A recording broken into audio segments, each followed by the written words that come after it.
Welcome to the She Built That podcast with Julie Nichols, where I interview female entrepreneurs about their journeys to business success. Today, my guest is Catherine McNeil, owner and principal consultant of CHBM Services, LLC, a holistic career, employee, and workforce development consultancy. She is also the executive director of Disruptive Inc., a nonprofit providing career and workforce development resources for single parents. Catherine, welcome to the show. Hey, Julie. I am so excited to be here. I've been looking forward to this. Yay! I'm so excited to have you. Okay, cool. So, Catherine, I would love for you to introduce yourself. Tell us who you are, tell us about your business, and also tell us about your awesome golf stroke, because you crush it on the golf course. Everybody, I met Catherine for the first time when our networking group Inner Circle had a golf outing. It was the very first golf outing we ever did. And Catherine and I were both put on the team of the losers. I think you might want to call us the we have no idea what we're doing team. And thanks to Kim Kleeman, it seemed like, Catherine, did you already know how to golf? Because you seemed like you were better than the rest of us. It's all in the presentation. It's all in the presentation. You create that imagery. You got to own whatever room you're in, right? It's like so branded, like so well.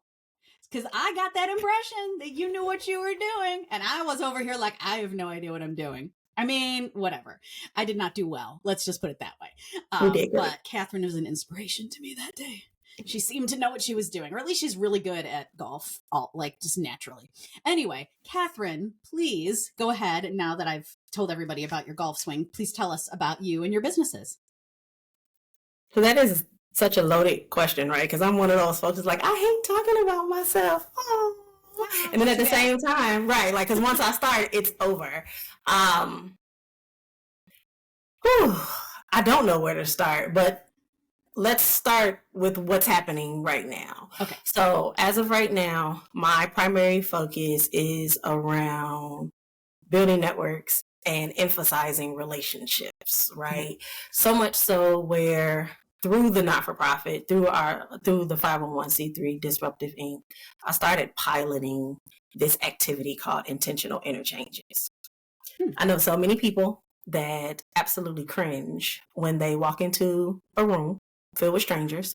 I know so many people that have to go to networking events, but don't know what to say, don't know what to do, or they have that cursory list of, there's 5 folks. If I connect with 5 people, we exchange business cards, it's been successful. They don't know how to move past that transactional aspect. So over the last few years, the focus through the not-for-profit events, tying back to the for-profit, has been on this intentional interchanges. And we create a space. It's a safe space, no more than 25 people. We have you come in.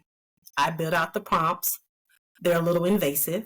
Not anything that'll make you ball up, right, or cringe, but they're not the traditional topics that you would have a conversation with a stranger with.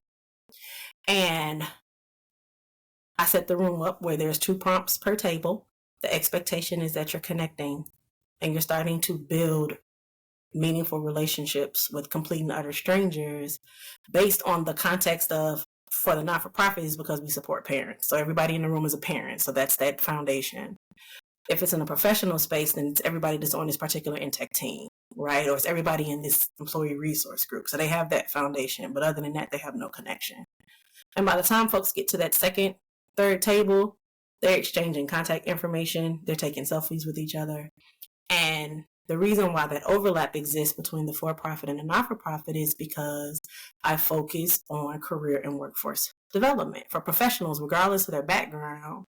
And that is the hardest part for most professionals, being able to advocate for themselves, being able to articulate what it is that they want, what they bring to the table, to be able to make asks. This is sincerely an area of opportunity, as well as owning that relationships make the world go round. So it very much is what you know, how you do it, but that who is transformational. Folks have to start moving past that transactional, because I'm connecting with you because I want something. We know you're connecting because you want something. Make me think you like me. Make me think you care about me. And let's build on that And then it just naturally makes the world a better place. So right now, ultimately, right, that's what I'm doing. That's the focus and that's the core of Catherine. I know there's some other questions coming, so we'll tell the backstory that'll connect the dot on how we got here. But when I think about CHBM Services present day and Disruptive Inc. present day, it is wrapped up into the intentional interchanges and helping folks to start to leverage and grow authentic, sincere relationships. Okay, so you host these events for people to connect. And do you also provide consulting to businesses on how they can grow their workforce? Like, could you tell us more about that? Sure. So the first half of your question, the answer is yes. So in the not-for-profit standpoint, we create an entire event, right? We host these events 3 to 4 times a year. They're on different sides of the city of Chicago. And that's primarily because depending on how you grew up, you may not have gone past downtown. So it provides the opportunity for you to see the various parts of the city. I'm Southside born and raised, so I'm forever putting on for Chicago. It is important to me that folks understand the beauty that exists there, right? So we create the spaces, we host the events in a different location every time. We feed you great food, we give you mimosas to take the edge off, and then the bulk of the activity, like the bulk of the event is that activity.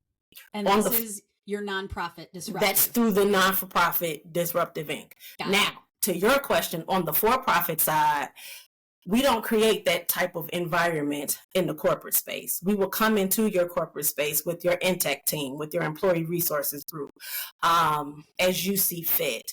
And I would still build those prompts out, but I would build those prompts out based on whatever the organizational focus is. And there's opportunity to take that to next level. So that might be the icebreaker for the team building. There's SMART goal planning resources. There's SMART goal, SMART objective resources. I'm a Lean Six Sigma green belt, so I can help with processes and procedures. So the longer answer is that full gambit, yes, I can help with your people management issues across the board. Okay, excellent. So would you say that when you come in and work with organizations to develop their people, does it typically happen like at times of transition? Is it like a transformation moment or a change management moment, or is it really kind of at any time? So more often than not, anytime there's an area of opportunity for people management, it's a time of change and transition, right? But more often than not, folks are going to connect with me, or organizations are going to connect with me because there's something coming and they're trying to get ahead of it. They're trying to make sure that morale doesn't end up being negatively impacted. Or they're in a place where they've grown, so they realize that they may have started as a mom and pop, right? And I don't say that in a way to be disparaging, but a lot of organizations and not-for-profits, they have this great concept, they have this great product, they start as a body of one, and that product takes off, and their business base grows, but their processes and their procedures does not. So they'll get to the point of, I'm exaggerating a little bit, kind of. They'll get to the point of being a Fortune 500, but then they're still operating as though it's just the same core 5 founding members. And that creates a different type of dynamic. There's a different culture there. There's a different set of needs there. They're not bringing their people along throughout the transitions. They are not leveraging the subject matter experts to be at the table, to be a part of the conversations. And then that impacts the culture. So okay. Thank you for clarifying that. I mean, I have a lot of not a personal experience on change management and transformation, but it's been on my mind a lot lately from some of my clients. So thank you for giving me a little more insight into that. That's really helpful. Okay, so now I want to go back into the time machine, and we're going to go back to when Catherine was just a babe, when she was just in the infancy of her business and how it got started. I would love to hear what happened? Like, what was the spark that ignited your business? Tell us about that.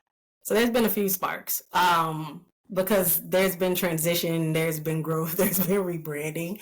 But the initial one came along the period of the time where I was in leadership. So I was in people leadership at a student loan debt collection agency. And we had lost our largest client and we were starting to downsize. So at the time I had a team of about 9. So I was slowly but surely throughout the course of that year. 1, I was pregnant with my youngest son. And 2, I was slowly but surely downsizing my team. So now I'm going through either having the tough conversations of supporting the exit of individuals who may have been at that time. It was just, it was an opportune time for them to transition, or I was helping them to find other opportunities inside of the organization. And anyone with a modicum of ability to be able to read the corporate landscape, that training and development, that space is typically the first space to get cut when, we have to kind of bear down. So and marketing. The two fields and I've marketing. been in. Yeah. Marketing and learning and development. Hi. So I felt like the writing was on the wall. I spent the bulk of that year making sure all of my people landed on their feet the best that I could. And I was getting ready to go into maternity leave. So it was during my maternity leave that I launched the business.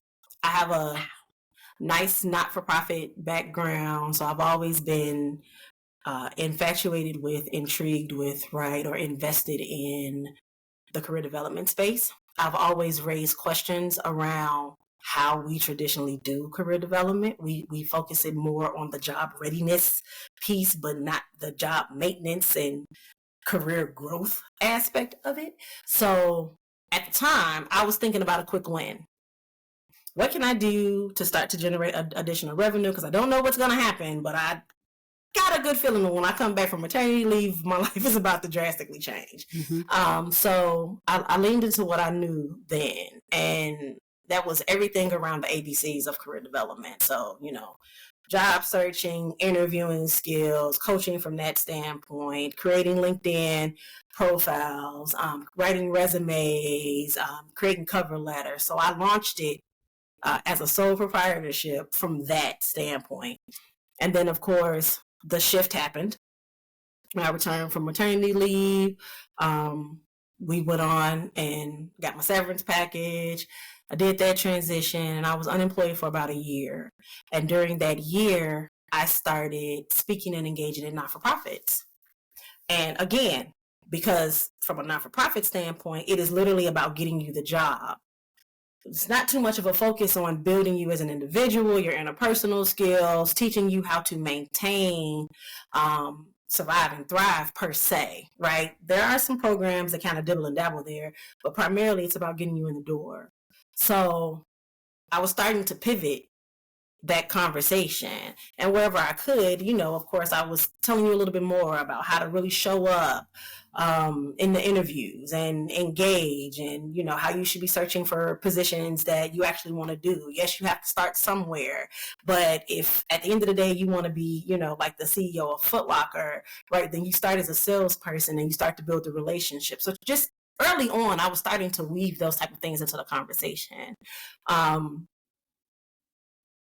and a lot of things started happening and shifting in my life. Like at that time, I was parenting in 2 different aspects. I had teenagers because my youngest daughter and my son are 13 years apart. Okay. Right. So I have present day, I have a soon to be 25-year-old and I have a 22-year-old. And then I have a 9-year-old son, right? So I was parenting in 2 different dynamics there. So I had a newborn on one side, then I have these teens on the other. So when I said there was a lot of shifting that was happening, there was a lot. So I'm in transition. I've been laid off, and this was critical because this was the most money I'd ever made from a professional standpoint. It was the highest ranking position that I had had from a professional standpoint. So it was a lot that was happening. So I'm trying to make sure that I can provide for my family. I'm parenting in these 2 different dynamics. I have less than a 1-year-old and I have these teens. And now I'm finally figuring out what I'm really good at and where I want to be. But I'm first generation. I know nothing about being an entrepreneur. Like, that's not even a conversation that was being had around the dinner table. So I know nothing about entrepreneurship, what it looks like, right? I just know what I see by way of the Fortune 500s, 150s, right? And I'm not having those conversations behind closed doors. So I was literally winging it. So over the years, there were a number of things. I want to help people that look like me. I want to help parents.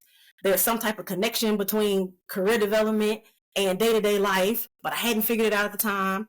So I'm writing books for parents that ultimately, in hindsight, ended up being leadership development books.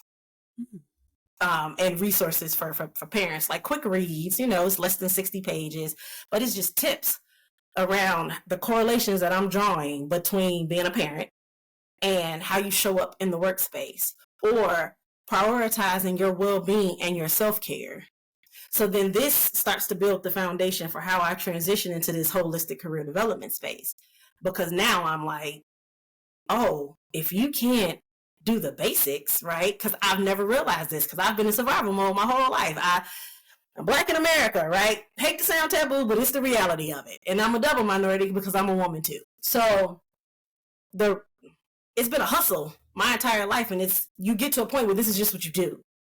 So it's natural. So for me, I had never taken that step back to draw that distinction until now. I realize that I'm sitting in these two different realities. So I'm writing these books. Don't know what I want to do with it because I never wanted to be an author.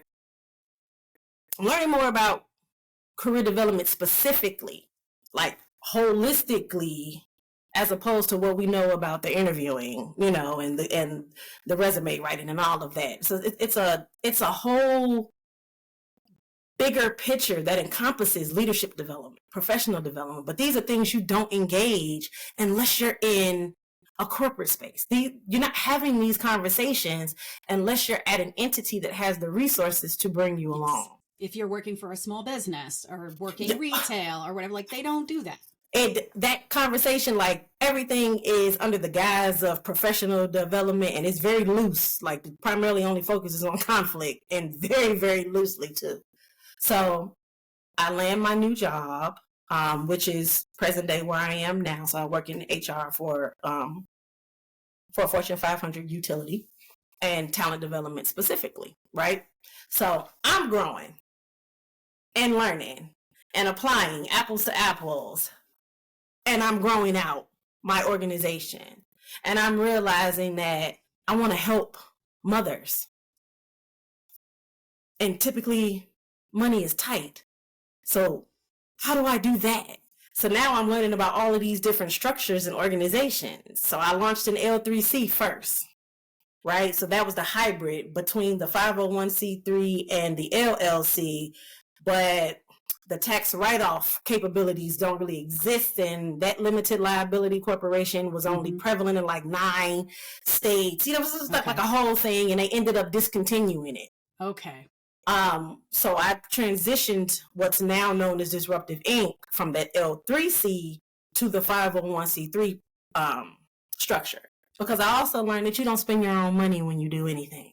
And in order to be able to do that, I needed to be under this corporate tax structure that allowed people to feel good about giving to me and being able to write it off at the same time, right? Mm-hmm. So this is all a part of the discovery. So now I'm changing all of my legal structures. Now I'm transitioning from a sole proprietorship in the for-profit and transitioning to an LLC, because somebody might get mad about the career development advice that I gave them. They'll sue me and I'm going to lose my home, right? It sounds crazy, but this is the world that we live in. So I have liability insurance, so I look, it. So I give somebody advice they don't like, and they're like, now you've cost me millions of dollars. Which is fine. Come after the corporation, do not come after my house, right? So all of this, because I'm first generation, so I'm learning and I'm growing through. So I'm changing the structures for all of my businesses. I still don't know what I'm doing, but I'm figuring it out. And because I'm trying and because I'm putting forth effort, the resources are coming to me. So I get to participate in all of these phenomenal programs that are offered, like either through the state of Illinois, sponsored by the SBA, sponsored by eCornell and Bank of America. I go through all of these programs. So now I'm starting to learn formally what it looks like to be an entrepreneur and to position yourself, how you're supposed to show up, what your back office should look like, right? To a point where I think I do a pretty good job of, as an entity of one, operating like I am a full-blown out business. And I did this for both the for-profit and the not-for-profit.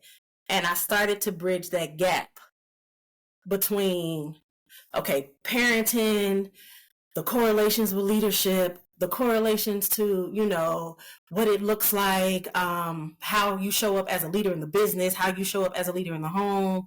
And when people can't eat, when people can't take care of their basic needs, when there's a babysitting issue, when there's, a pandemic, when there's a moratorium, right? When these real life things exist, how they show up and they impact. So I'm steady developing the resources on the for-profit side, which are the resources that I use on the not-for-profit side.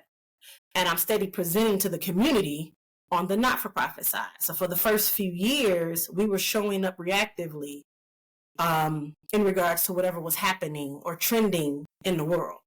So if we need to learn about emotional intelligence and mental wellness, we're focusing there and we're connecting the dot back to career development.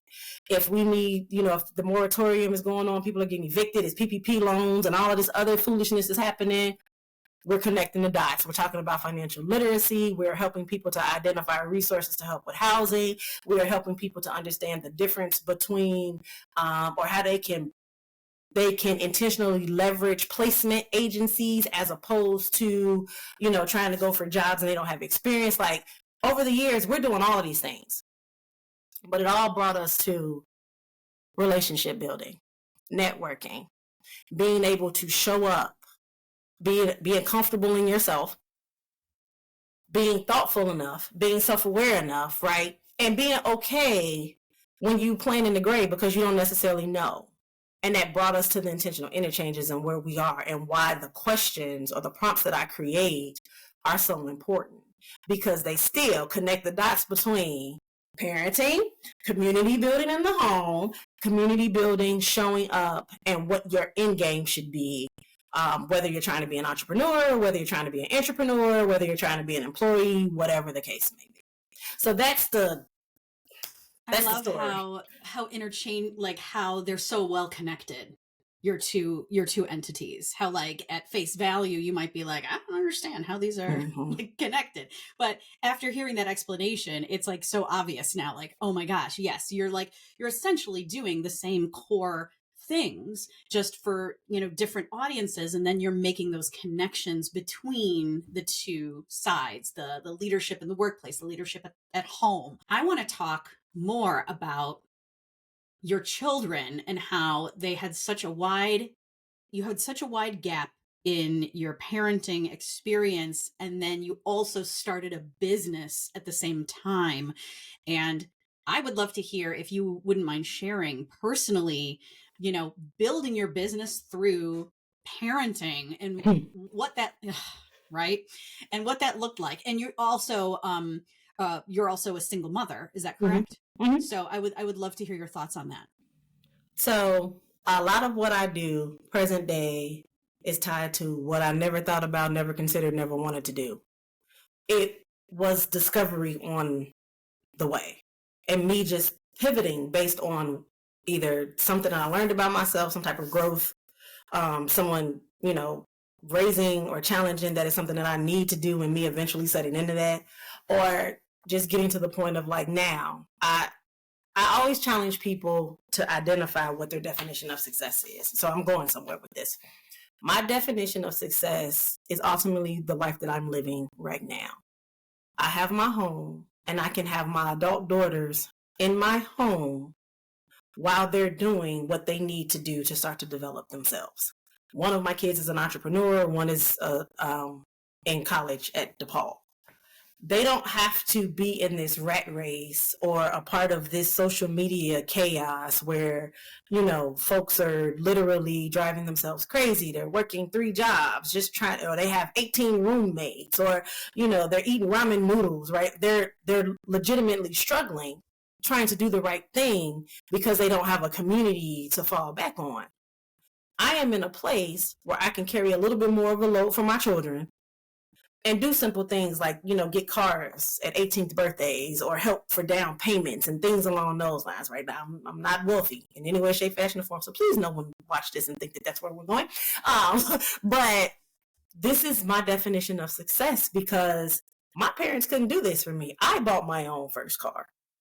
Right now, when I moved out of my mother's house, I had 2 children and I bought my first condo, but I lost it because I didn't know anything about financial. I knew real estate, so I could work the deal, but I didn't know anything about financial literacy. So when that adjustable rate mortgage adjusted and I lost my job and all of I got to hear, I did all of this from being responsive to the life lessons. So as a parent, I am transparent with my children too. So my children do not have kids yet. So I was transparent with my children about the realities of what this could possibly look like, as well as what I'm going to do and what I'm not going to do as a mother who has a smaller child, who's running businesses, who's doing all of these things. And it was a lot of on the job, on the fly, learning from mistakes, apologies, right? When my children were smaller and I was trying to finish undergrad and then go through graduate school, I was not around. I was working a full-time job. I was going to school full-time. I didn't really start to be around until I was about 27-ish. My mother filled in the gap a lot there. So the learn from that was then when it came time for my son, I enjoyed being laid off for that year. I got to be home with my son for the first year of his life. I didn't get to do that with either of my daughters. You see what I'm saying? So it's really like it was applying the lessons as I go and learning to give myself grace.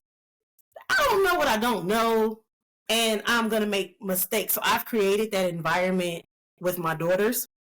Because those are my little best friends. They're my little broke best friends. They have income, but they're broke too. You're broke besties. Yeah, like they're my little broke besties. But we have the relationship where we've talked about all of that stuff. My 13-year-old at the time hated me. She hated me.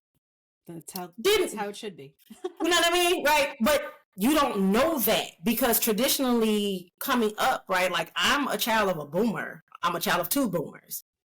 It's a do as I say, not as I do. We don't talk about these things outside of the home. So me writing books, sharing experiences that I've had, that was unprecedented in so many ways. But I did it because I don't know what I don't know. And I knew that whatever this wasn't necessarily right.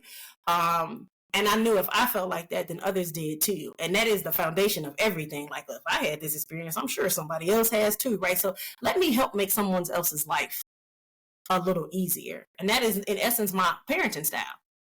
Because my oldest daughter had moved out. I helped her move out, but she had moved out. And then she moved, but like when I bought this house, I asked her, I said, do I need to look for a bigger home? I'm not coming back. Okay. She's back. She's back. And she is living her best life. Do you hear me? Because she is in a safe space to fail. Yeah. That's incredible that you did that because I feel like that's something that if you weren't raised like that, it's very difficult to be in that mindset. And it sounds like that was something that you had to make a very specific choice about doing that maybe you hadn't experienced growing up. Yeah, we talked about how it was earlier when when I found out I was pregnant with my daughter and all of that. That's a whole nother 30-minute podcast. There's going to be a part 2 here, Catherine. I can already feel it coming. I can't even tell you how many guests I have where I'm like, we need more time. We need a part 2 on this. But, we are getting to the end of our time together. But what I would really love to hear from you right now is if you could go back in time and give some advice to Catherine just starting out her business, what would you say? Be comfortable with failure. Try it. Fail. Try again. Because that's been the most transformational aspects because one is mortifying to even try. So you get over that and you go ahead and make the effort, there's a different level of success, and there's a different level of, I don't know what word to use, but it's an excitement and it's an invigoration, like that you just, and confidence. That's the word that I'm looking for, that comes out of you just making the attempt. And then being reasonable enough to be okay with the failure, because that also means that you actually tried something. Now apply the lessons and do it again. I have always been challenged on giving myself grace and this standard. So that would be it. You're fine. That last answer you gave, I'm sure it was brilliant. I wasn't listening at all because I was like, are they at the door? The dog is barking. Do I need to open the door? Is it the bus here yet? And then you're just like giving, I'm like, I know her answer is amazing, but I have no idea what she just said. So my next question is, do you want to say more on whatever you were saying? Or do you feel like you got it? So I like the answer that I gave, but I really would just say, like, be comfortable with, I would tell myself to be comfortable with failure and to give myself credit for at least trying. And then it just deep dives from there, right? I made the attempt. Now I know that I can at least do this much of it. Let's apply the lessons and let's move forward. I mean, that's actually what I write about in my chapter of Lead from Within. It's accepting accountability, making the decision, and then doing whatever it is that like you need to do. And that's a model that I've kind of lived by my entire life. And I think that like growth mindset is not natural to everyone. Like a lot of people, from what I've seen, it's not. They get hit and hit and hit and hit, and they just don't know how to move forward. Yeah. But, you know, what you've done is that you've taken that risk and you've learned from your mistakes and you've moved forward and you've grown. And that's just so incredible. And then Lead from Within, which I would love to talk about for just a second. Like, so you wrote one of the chapters in that book, and that book was put out by the Inner Circle Network. They published that book, and there's many other entrepreneurs who each wrote a chapter in that book, and it's available on Amazon. Yep, it is. And Catherine, I know you kind of touched a little bit on your chapter. Could you give us a little bit more insight into what you wrote? So my chapter is how do we put it? Wait. It is the equation for personal development. I'm messing that up because I'm trying to remember off the top of my head, and I'm trying to keep from getting up and looking at the book. But that's ultimately, like, it's either personal development, personal awareness. It's something along those lines, but it's the ADD model. And that's accept accountability, decide, and do. Because at the end of the day, everything, and I share different stories and or different anecdotes at each of the different aspects of the equation that ties to doing each of the things. Because in everything that we do, there is no shifting, there is no change until we own whatever role we played in it. And that's regardless if it was our fault or not. We always have a role in it. So you have to own that. Then you make a decision about what's next, where you want to go, what that looks like. And then you do it. It is a very simplistic framework, and I'm not doing it justice off the top of my head because I don't talk about the book in detail all of the time because I got 30,000 things going on. But I am very proud of it, and I live that acronym in every aspect of my life. Well, I urge all of our listeners to go ahead and check out that book. It's available on Kindle and in paperback. And yes, it is. Very accessible. I'll link to it in the show notes. And then, Catherine, my last question for you is, how do people find you? How do we connect with you? I am CHBM Services everywhere, or hashtag Ask Catherine, and Ask is spelled ASC as opposed to ASK. Ah, because your name is Catherine with a C. Yeah, so it's author, speaker, coach, Catherine. Okay, got it. And then, so is that 2 C's or just one? It's 2 C's. Okay, got it. So what are your websites? The easiest way to find me is my Linktree / CHBM Services, because that connects you to all of the social media. It connects you to the not-for-profit, the for-profit, all of the profits, in the middle of the profits, any of the profits, and all of the resources. And then that page is so overwhelming that there's just all type of free resources on there too.